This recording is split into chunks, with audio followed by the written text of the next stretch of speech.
Ultrassom Carse Sonomed 5 é o equipamento de última geração, já vem microprocessado e digitalizado. A vantagem desse equipamento é que nós temos aqui dois tipos de ultrassom, que é o ultrassom de 1 MHz e 3 MHz, o que nos dá a condição de escolher o tipo de patologia a ser tratada. Sabemos que, com os estudos recentes e atualizados de ultrassom, de vital importância ao fisioterapeuta que ele tenha nas mãos um equipamento preciso,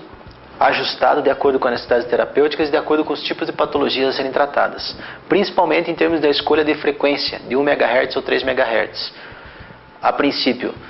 1 MHz para patologias mais profundas e patologias superficiais, ultrassom de 3 MHz. Também, o equipamento nos dá a condição de ajuste em termos de parâmetros de frequência, de largura de pulso e modalidade de ciclo de trabalho, o que nos dá a condição de acompanhar o paciente desde uma condição aguda, subaguda e crônica, restabelecendo resolução de processo inflamatório, estabelecendo condição cicatricial adequada dentro de parâmetros fisiológicos, como também com perfeito controle sobre a condição dolorosa do paciente. O uso do ultrassom, como com o uso de qualquer recurso eletrotermoterápico, tem êxito quando no seu perfeito conhecimento e também no perfeito manuseio do equipamento. Esse ultrassom também não deixa de ter alguns parâmetros a serem ajustados de acordo com as necessidades terapêuticas dos pacientes, bem como também de acordo com as necessidades patológicas a serem tratadas. Primeiro, é de vital importância o manuseio correto do equipamento em relação a posicionamento do cabeçote, do transdutor ultrassônico em relação à área a ser tratada, com o perfeito acoplamento, sempre usando o gel condutor para que não haja interferência do ar e alterando a forma de transmissão de radiação e perda de radiação para o meio externo. Outra coisa importante seria o aspecto de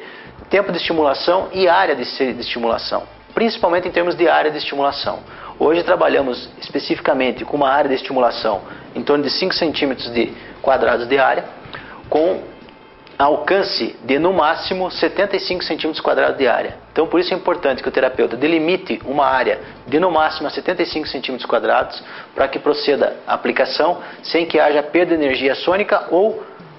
de maneira que também não ocorra um depósito ineficiente de energia sônica no tecido que se deseja tratar, a partir do momento que se estabeleceu a condição de 1 MHz ou 3 MHz. Outro fator decisivo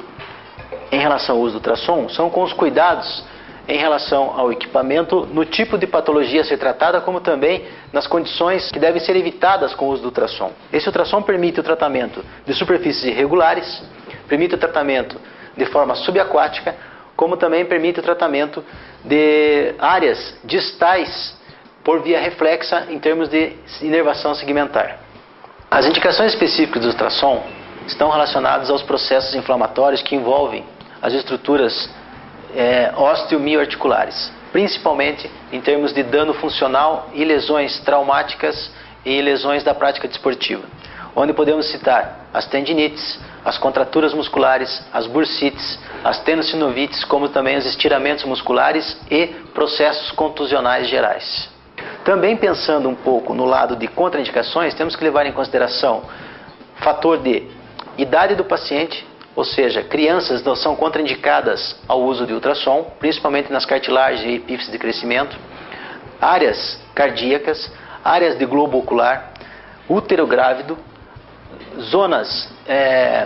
de genitais tem que se levar em consideração para que não ocorram alterações em termos da ovulogênese e da espermatogênese, como também áreas com alteração da sensibilidade e áreas de descontinuidade da pele do paciente. A técnica de aplicação do ultrassom,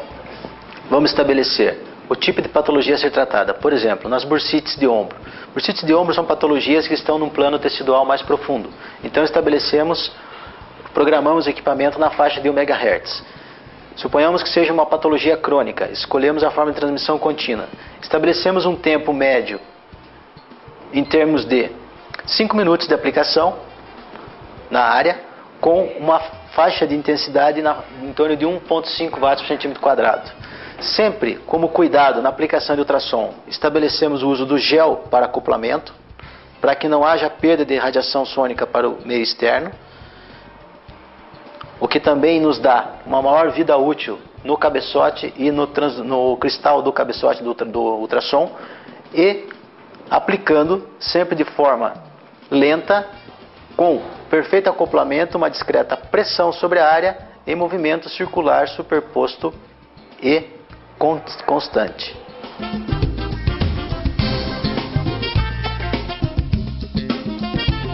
Alguns cuidados devemos ter com o equipamento de ultrassom, para que tenhamos uma perfeita transmissão dessa energia sônica sem causar dano ao paciente para que tenhamos êxito na aplicação. Cuidados esses que devem ser: primeiro, pelo menos uma vez ao ano levar o equipamento para assistência técnica para que seja feita a calibragem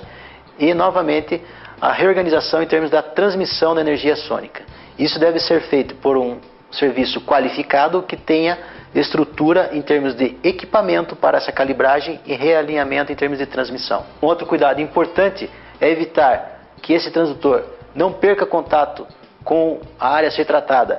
emitindo radiação para o meio externo, o que nos dá uma vida útil maior ao cristal do transdutor, como também evitar quedas e batidas no transdutor sônico.